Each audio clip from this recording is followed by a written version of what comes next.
Guerrilla প্রশিক্ষণের দায় স্বীকার করে মেজর সাদিকের স্ত্রী জবানবন্দি। আওয়ামী লীগের নেতাকর্মীদের গেরিলা প্রশিক্ষণের ঘটনায় বাটারা থানায় মামলায় মেজর সাদিকের স্ত্রী সুমাইয়া জাফরিন আদালতে দায় স্বীকার করে জবানবন্দি দিয়েছেন।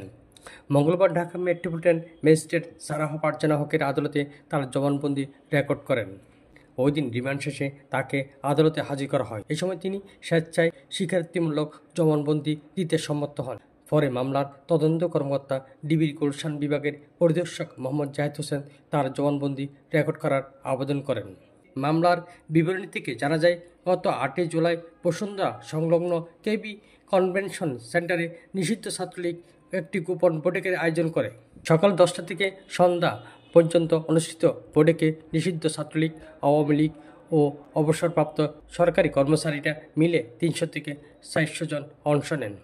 তারা সেখানে সরকার বিরোধী স্লোগান দেন।